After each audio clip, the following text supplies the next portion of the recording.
So this is a clock that we picked up yesterday. My husband was in an antique shop and he was sending me pictures because I was at work, and I'm like, I really like that one. I really like the pendulum on it. And so it was waiting for me when I got home from work yesterday. Check out that cool pendulum. It is an Ansonia, about 1880, 1890. Nickel plated case.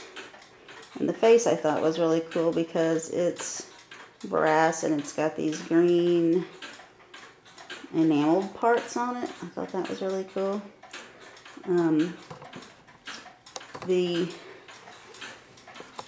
movement hangs from the top of the case. The case is built kind of like a carriage clock. It's glass all the way around. There's different models of this clock. One model of it is fancier, and it has a solid black back with a door that opens like a regular mantle clock, but this one is solid glass all the way around. The little gong stand is pretty cool. It's shaped like a horseshoe, and it's got a bunch of four-leaf clover looking ribbons, something, I don't know, there's some kind of design on there too. And there's the movement. It's got barrel springs, open barrel. Try to get the glare off. So it hangs from 4 screws from the top of the case, but that far screw over there is missing, it looks like.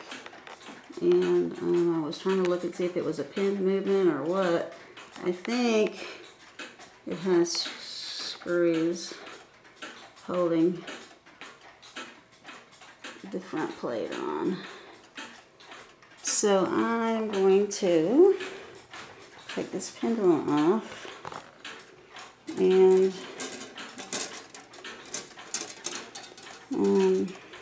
get the hands off. There's a pin there and a little washer. It looks like the hands are original. The other ones that I found had the spade-shaped hands. Some of them had a white face. Some of them had a brown face that they said was rubber or paper. I saw it listed 2 different ways. And some of them had the open escapement and real fancy hands and fancy finials on the corners and stuff, just depending on what model it was. This is the basic model, and I think it's pretty cool. So let's get started taking this apart. I don't have a huge amount of light in here in this dining room, but I'm going to get it apart. It's 17 inches tall, so it takes up a lot of room. So I thought I would take it apart some in this room. There is the pendulum. And it's not clear glass, it's a raised beveled glass that's got some kind of little insert cut there, and then on the other side of it, you can't feel that, it's got a little design cut on there, and then the back is solid, so it makes it like a mirror. It reflects really good, but it's pretty cool. That doesn't come off, I guess.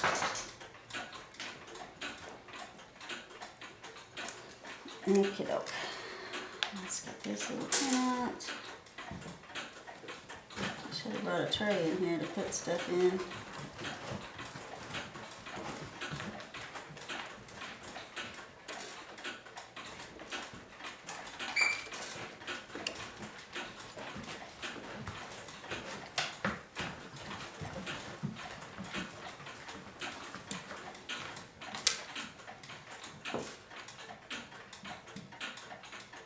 Unusual washer.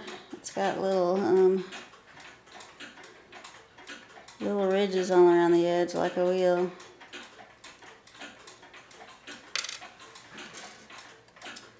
Square hand. A little bit bent. I don't know why the tips of these always get bent. I guess people pushing them around us at the time, but we'll straighten that back out.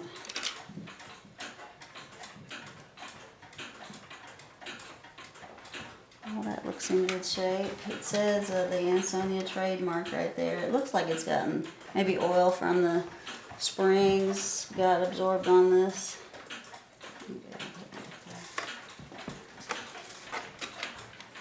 So it's got two different kinds of screws. Somebody put wood screws down here, and the original screws look like they're up top there.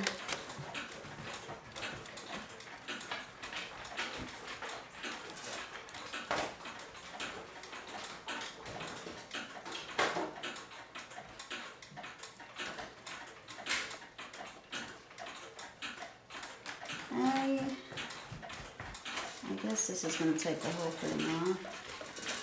We'll see.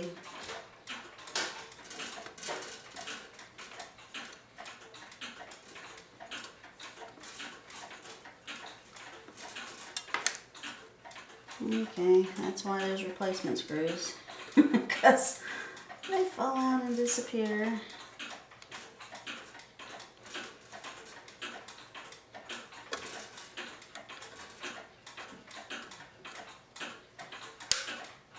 Alright, and some Phillips head for the bottom.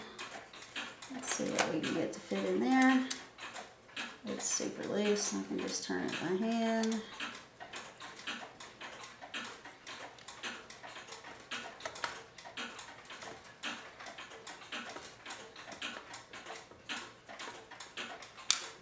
So, let me get this other one out and I'll show you.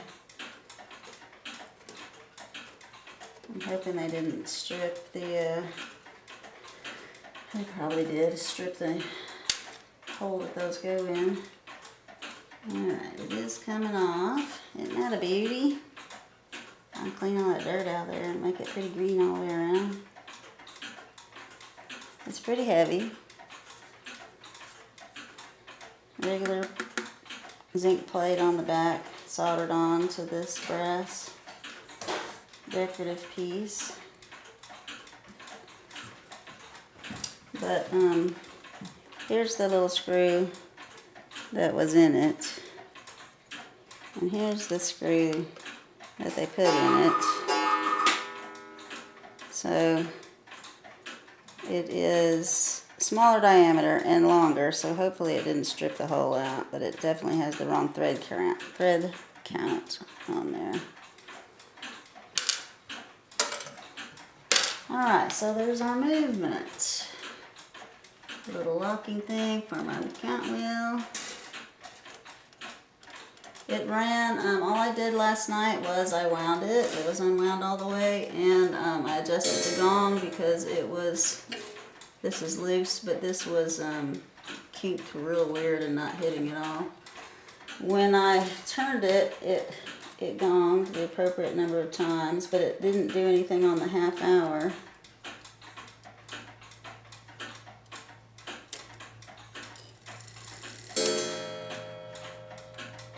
And this one, it said in the Trandalay book, however you say his name, that it was a hour and half hour strike, but there's no half hour strikes on this count wheel. So it only goes off on the hour. It's got a good sound. It's got a really funky little head on the gong, and the gong may need some work. But this was original to what was on the other ones that I found online. So let's see about getting the movement out. Let's see. Yep, I can see now. There's a screw there, a screw there. Screw's missing there, which is not good. If you're going to put it somewhere, put it on where the springs are, right? Like if you're missing a screw. So we're going to have to find a screw. Make this more secure. And there's a screw in the center here. It says Ansonia Clock Company right there. It's got the cool little overwind features down here. Tons of oil on it. Tons of oil on it. So yeah, we're going to take it down there and clean it up. I'm going to go get the bigger screwdriver, straight slot I think it is, and turn this upside down and get this out. So here it is from the bottom. It's built kind of like a carriage clock with the rods coming through the bottom with nuts on them. So I'm taking these nuts off of the rods. That should let me lift the whole base off. This is my gong. This is the little thing that was stuck up there for the pendulum to swing back and forth. I forget what you call it. The regulator, basically the little shaped thing that you can tell if your pendulum is in the middle or not. So that's mounted on down here, and the gong. And I'm just going to take this off. And luckily the whole thing didn't fall apart.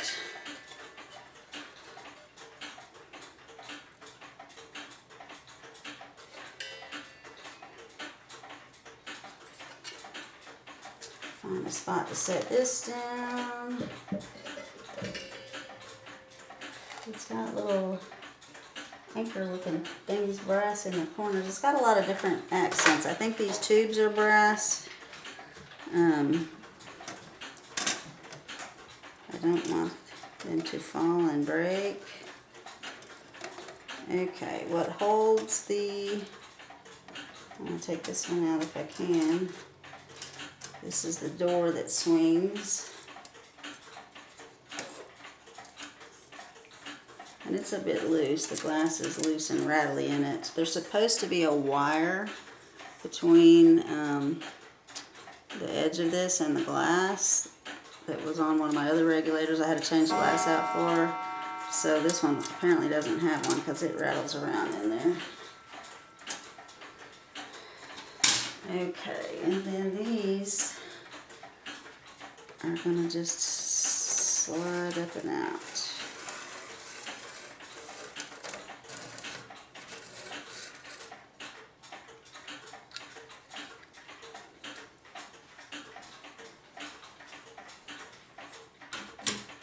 So I'll be able to clean the glass good, clean the brass parts good. These just set on it. This one's a little snugger than the other one.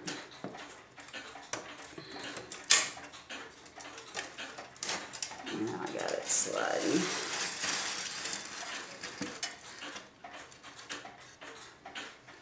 Alright, so far so good. Carriage clock, if you did that, it would all be falling apart in your hand when you took the bottom off. You'd be catching all the sides. But because these actually slide into a channel, it's easier to take it apart and put it together because it's in the channel. It's holding it more securely than a carriage clock that just has a little piece that goes behind these posts, so it's more wobbly. It's a pretty cool clock, pretty well made design.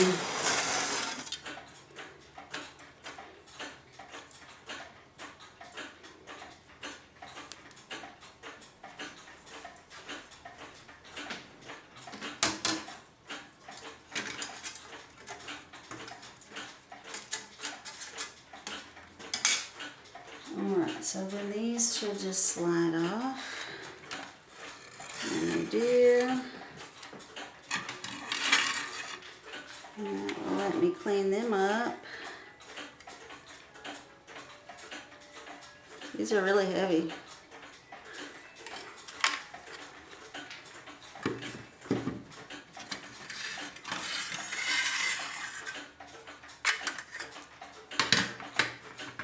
Alright, so now we can get easily to the screws that we need to down here to get the movement out. The screw is not missing. The head is broken off of this one, so I don't know if I'll be able to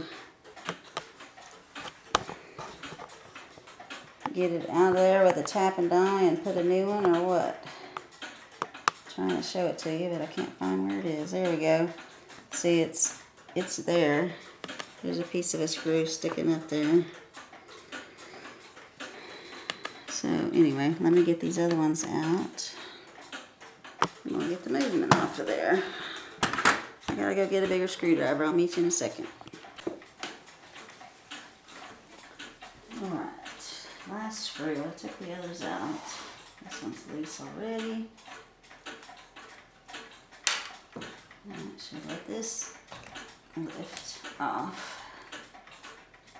And there's our dirty, dirty movement. The only thing I see on it is Ansonia Clock Company. I don't see any patent numbers or anything.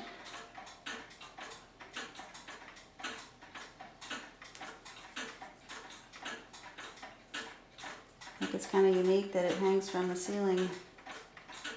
It's not mounted from the bottom.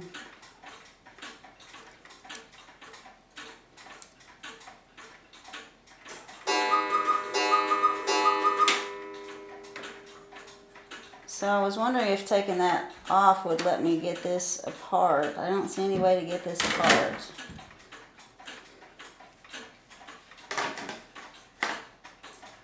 Most carriage clocks, the handle screws together to keep all of this stuff, all of this top part put together, but I don't see anything holding it together except these. Maybe if I pop these out of their holes, it would let it come apart. I don't know. It looks like it's been bent around this part, so I'm not worried about taking this apart. But I would like to get that screw out of there. Don't know if I'll be able to or not. The nipple's in pretty good shape. I think it's going to clean up pretty nicely. But anyway, here's all my parts. So I'm going to work on the movement first, then we'll work on the case. This is out of the Ansonia book. This is the symbol clock. That's the case of the one that we've got. This is the symbol extra. It's got the little finials at the top and the rounded out bottom part. It is gold, highly polished, beveled plate glass front and sides, black enamel back. This one says it is solid metal case, nickel finish, 8-day. The gong, half-hour strike. So it says 1880 by the picture. It says 1883 by the words. So I don't really know if mine was before that because there's no half-hour strike on it. And it doesn't have the open escapement that this one has. That's the symbol number 1 and the symbol number 2. So they're 4 crystal regulator cases from the 1880s. That's my movement. That's my clock. This is what I found online. This was a different clock. It had the little figures beside it, but it had the same kind of face with the green enamel all through around it and everything, and the same hands and everything.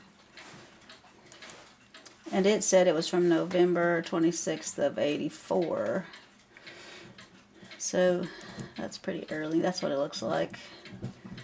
The pendulum is different than mine, and it's got the figures in it, stuff like that. But anyway, it doesn't mount at the top. It does mount to the movement with the same 4 screws as mine. This one I thought was really interesting. This was the one that I said that under the caption it said it was a poured rubber face, and another one said it was brown paper. It kind of looks like book binding, like a book, leather book binding stuff like they used to use. But this one's got a different movement. Notice how these two are farther apart than these two. The bottom 2 screws are closer together. Well, they are on mine too. I just didn't notice it. These 2 bottom ones are closer together than these up here. Okay, well, okay. Let's see. And that one had the same type of pendulum as mine. I thought that was cool. So, anyway, that's what I found online. That's the back of the one with the brown face. That's with the parts all cleaned up, what they would look like. There's nothing on the movement at all, just printed real small. I don't know if you can see it. Ansonia Clock Company, and it's little tiny square letters. Like, it's not their usual A with the triangle with the diamond around it and the square around it and the Ansonia, New York, and all that stuff. So I feel like it was pre 1980-ish when they 1880-ish when they started making them. in New York. Before that, they were in Connecticut. And here's one other one I found. It's got the same kind of face as mine, but it's got a different pendulum than mine. The little gong hammer and everything's the same. And it's the nickel finished one. So anyway, now I guess I will start working on this movement.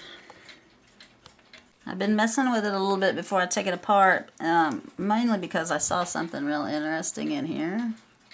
This funky looking little thing on this bar. It flips all around, and I'm like, what in the world could that be? I've never seen that on a clock before. So when I turn the hand, see if I can hold it where you can see it, and then turn the hand. The J loop is activated by it.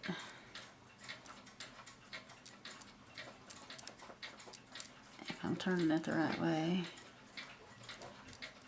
Alright, it should have fallen off right then.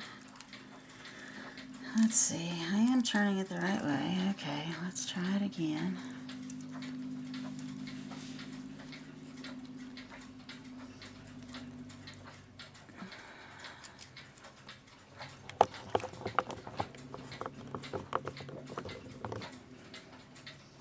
Trying to hold it up a little straighter where it'll work.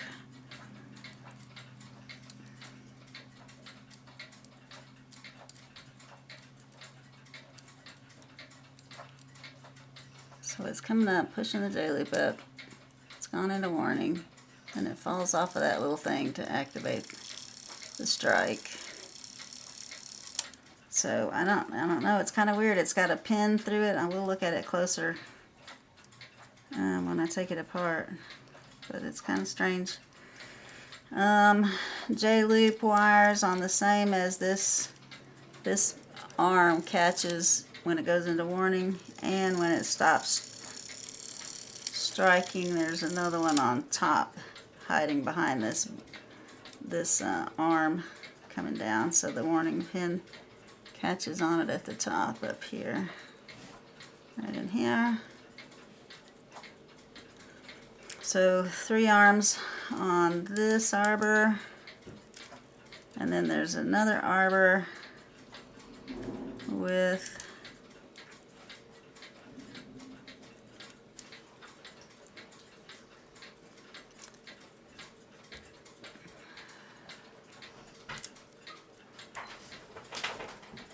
okay, so there are 3 on this, but it's not the 3 I told you. The J loop, the pin that catches when it goes into warning. Sorry, I keep turning it the wrong angle. The J loop, this catches right in here when it goes into warning.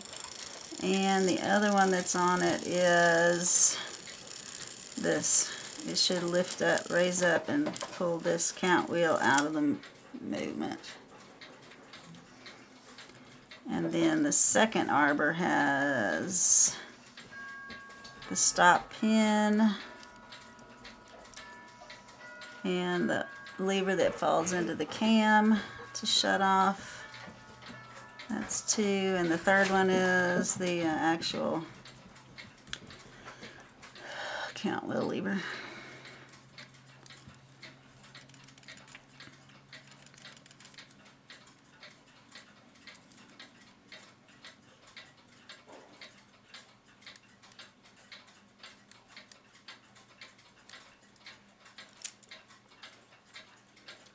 Alright, so you can see the warning pin caught right here.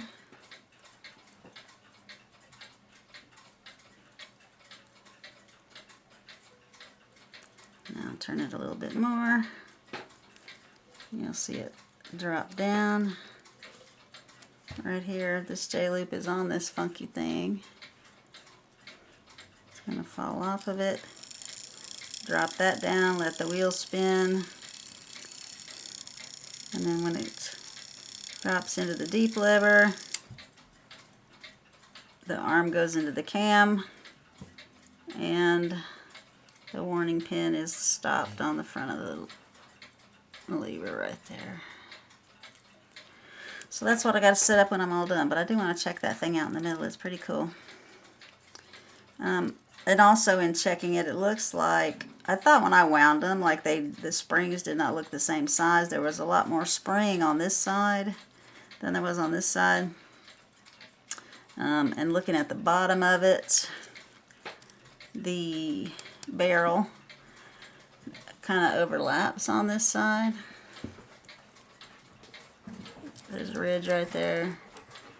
And what's holding it is a wire from the inside through the barrel, bent over here, bent over there. So it's pinching it together and keeping the barrel intact. But if you look at this side, there's no overlap. The seam butts up to each other evenly. And there's a rivet. So the wire that's put through from the inside, it's still a solid piece of wire like on the other one. Where are we? There we are. It's still a solid piece of wire like the other one. We'll look at it more when I get the spring out of it. But when it comes through the plate, it's just tapped flat like a rivet to hold this together. So I'm saying this spring broke. This is a replacement spring, and that's the repair of the barrel, is what it looks like. And we're going to work on getting all this old black stuff fixed. Alright, I think I'm ready to take it apart. This, I'm going to let the springs down first. Bye-bye. Alright, let's see how easy it is to let this down. It's sliding all around on me. Maybe I should put it on, I don't know. I'm going to get my towel. Alright, I've got a little spring. I'm going to pull back, put it on top of the click, hold the click out of the way, and let this spin down.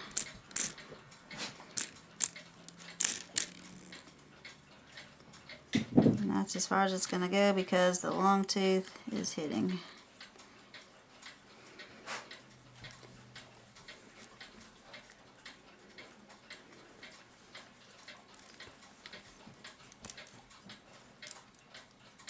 And we're almost unwound all the way.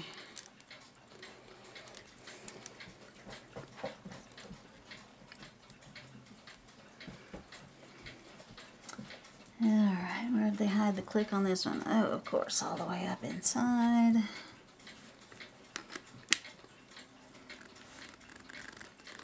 I'm going to get the spring off. Click back and turn.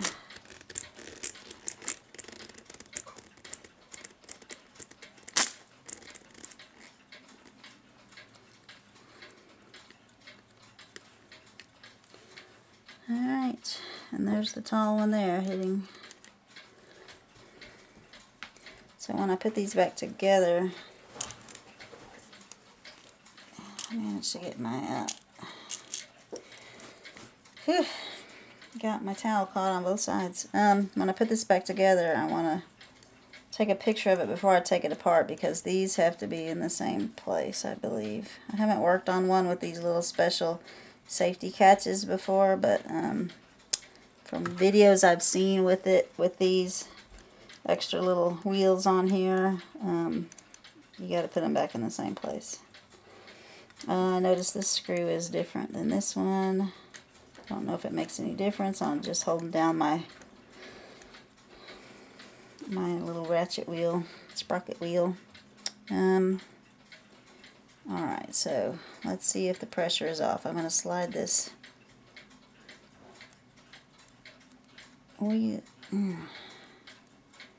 Try to slide this out.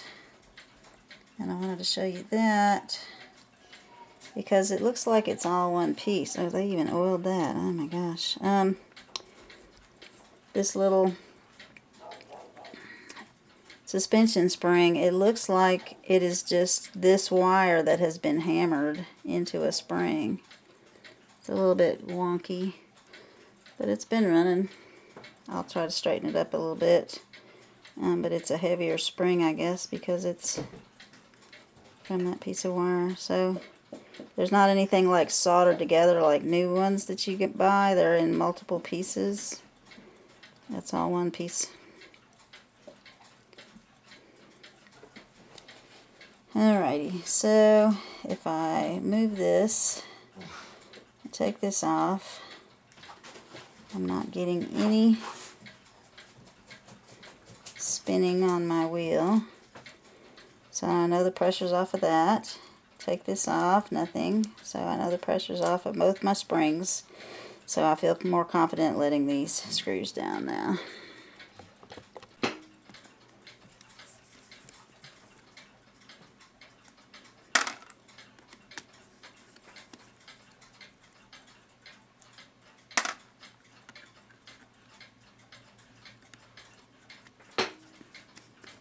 This whole little arm comes off. I'm glad they didn't lose that. It wouldn't be hanging by much anymore.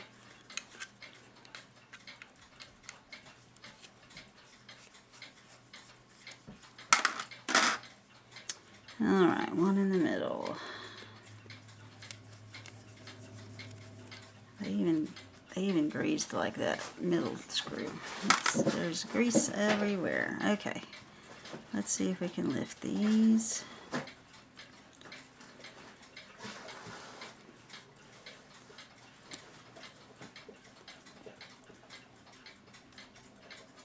I don't know. The spring that's here is going to interfere here. It's going to mess all that up. I did take pictures all the way around so I would know how it goes. Maybe I should take these off. Maybe it will.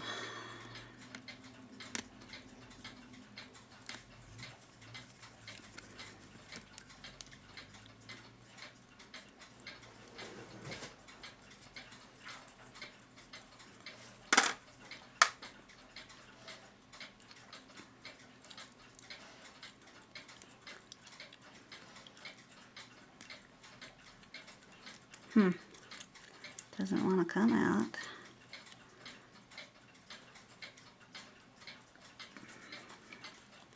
Okay.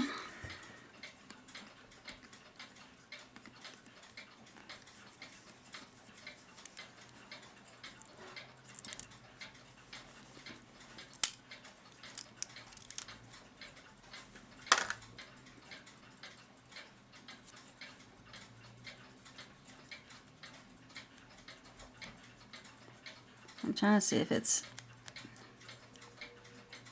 brass plated some other metal under this, but everything that looks like it might be the old metal coming through is coming off. It's something built up on top, so it looks like it's all brass. But these little guys, oh man, do not want to come off of here. Let's just see.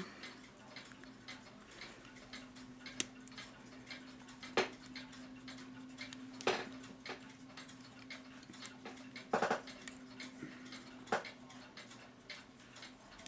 have a feeling it's going to go pop. This side's loose. There we go. Now maybe this side will come out. I've got all the posts off of the holes except this top one doesn't want to come out. There we go. Alright, so let's see. This has to come apart because as I lift this, it's pulling my spring up out of the barrel because it's hung on this. So I've got to be able to get this off to slide that through. Let's take the gong out of the way. It was very floppy because the spring wasn't reattached to the case on that.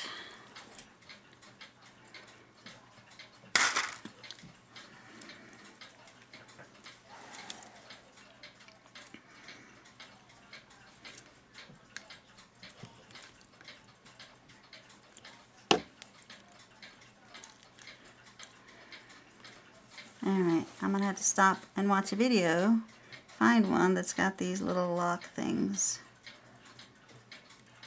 and see why it doesn't want to just slide off of there.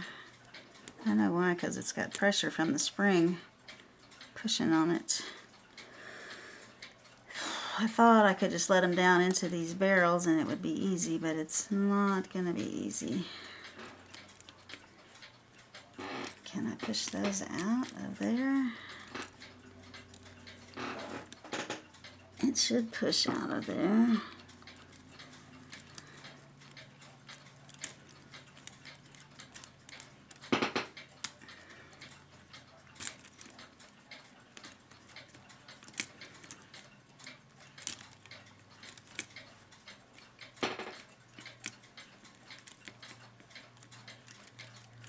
Nope, I gotta figure out how to release that. So this is what I tried, just trying things. I thought, well, let me wind it back up off of there. Then I can lift it and let that finish turning down the rest of the way. And then there's not pressure on it and it lifts right off.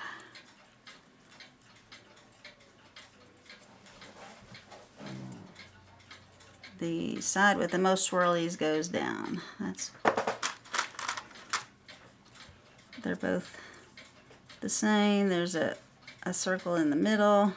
Flip it over, there's wear on the back. Alright, so now this will let these come through.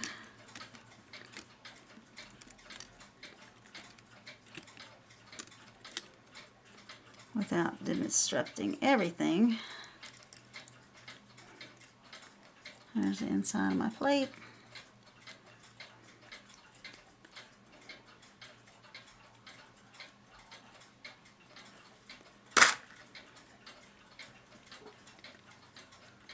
And I'm going to put these back and take a couple pictures of the arbors, although they've already slipped out because of the spring that's on that one. We'll kind of stick it back over there for the picture's sake. And we'll put this back in here. Alright. So it's going to look something like that, with the warning pin up against there. Didn't catch it.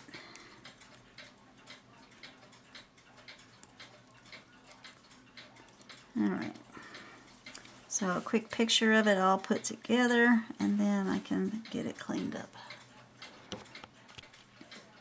Alright, I got my little bucket here for the climb side parts.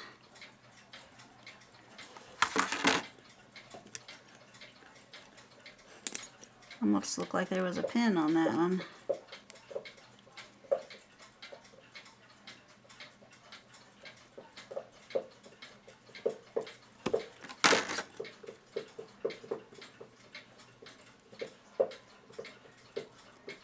Other than being very dirty, they feel pretty smooth.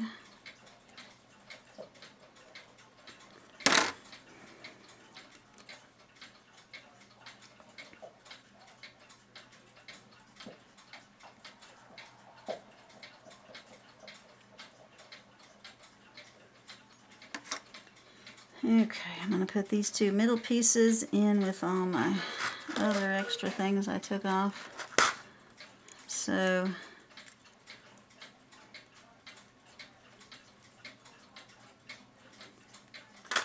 this comes apart, cannon tube comes off.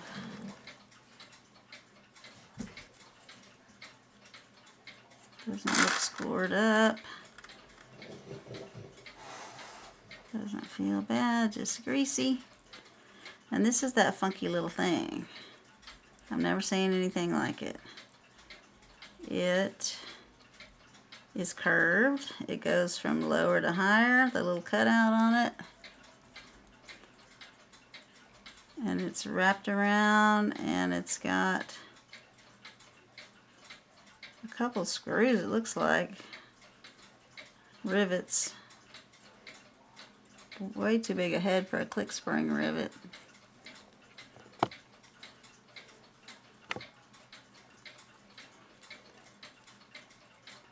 It's pretty wild looking. But here's where the J hook comes up, where all that oil is, right there on the end, that little pointed end right there.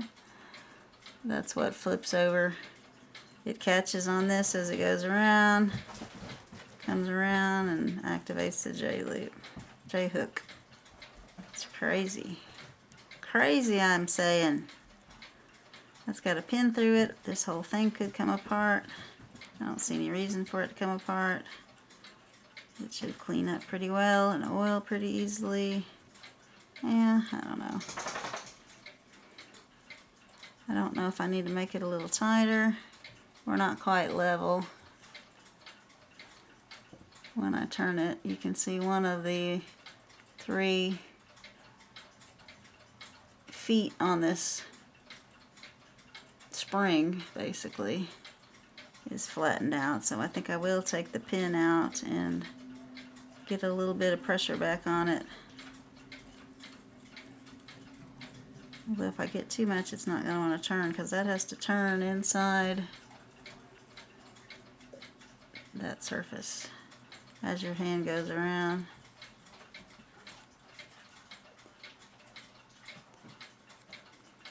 Pretty neat setup. Alright, so for the strike side, nice heavy fan.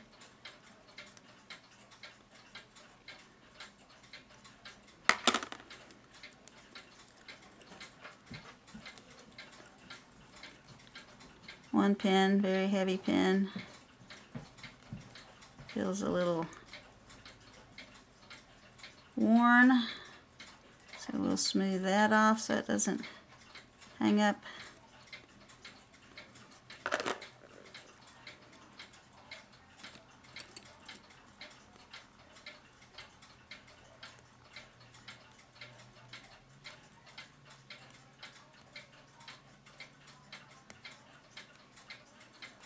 Feels decent.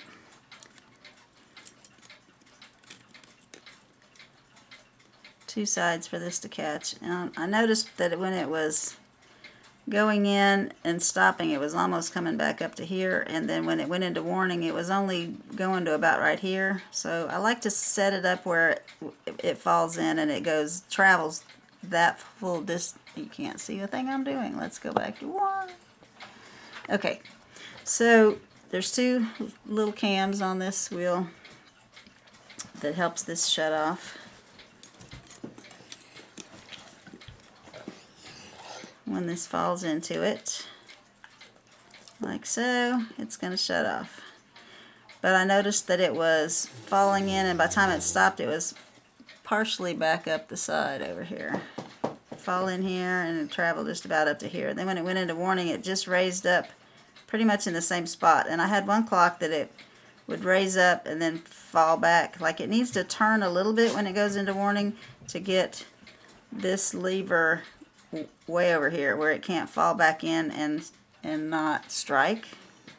So I'll be checking that when I set it back up. I want to make sure that it's dropping in here at the right time and traveling to here, and then when it goes into warning, I'm getting a turn to get it out of that groove completely.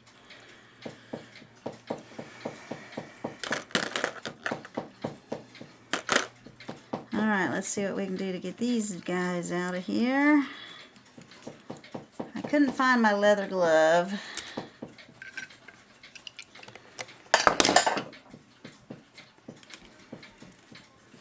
So I'm just going to unwind it.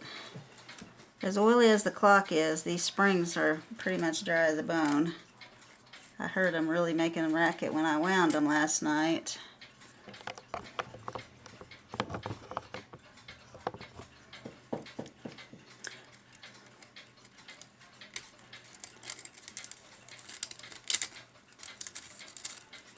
You can see if I'm putting oil on them with my fingers, like that's how dry they are. Nice to have the built-in barrel though. I don't have to beat on it to get the top off or get it back on. Oh, there's a little bit of oil way down here at the end. I'm just slowly unwinding it. And then when I get to that point, I've still got several more rows on here to get unwound.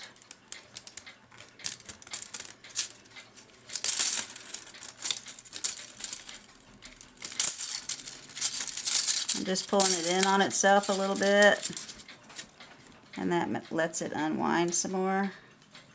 Alright, so I'm on the last row. This is where it hooks into the barrel right here. So I want to push it, get the tab in the bigger part of that hole. I don't want to pull this way out and bend the end of the spring. I want to push the whole thing forward if I can to make it let go like that. And then I can slip it out. And of course it slid right back down, but there we go. Now it's out. And there's our dry spring. Alright, I'm going to do the other one. You've seen enough S&M for one day, right? Okay. Here's a good example of how to know when you might need to replace your spring. Here's the time side I just took out. Here's the strike side I took out already. It is pretty well got a lot of memory. The time side is humongous. So you can replace it, you can try to stretch it out and straighten it some. We'll see how it looks after I get it cleaned. One problem I found on the time side one, which the time side, you can tell that's the one I told you that the inside of this had been repaired.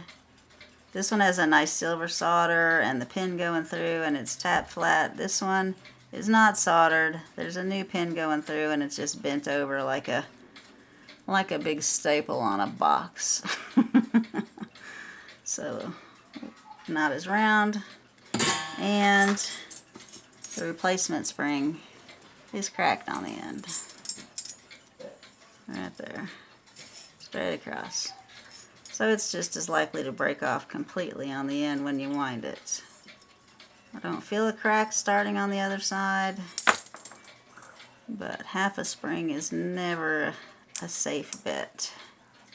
So I need to make a new hole down here. You can tell someone put that hole. It's heated, it's blackened right there, and then somebody punched that hole out or drilled that hole out on there, and then it split on them.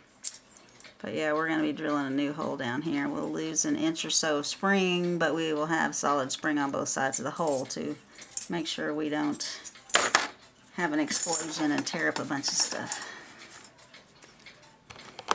Off to the ultrasound. I haven't heated it up yet. I'll probably do it tomorrow, but at least I've got it apart and I can wipe out the biggest of the oily, junky stuff.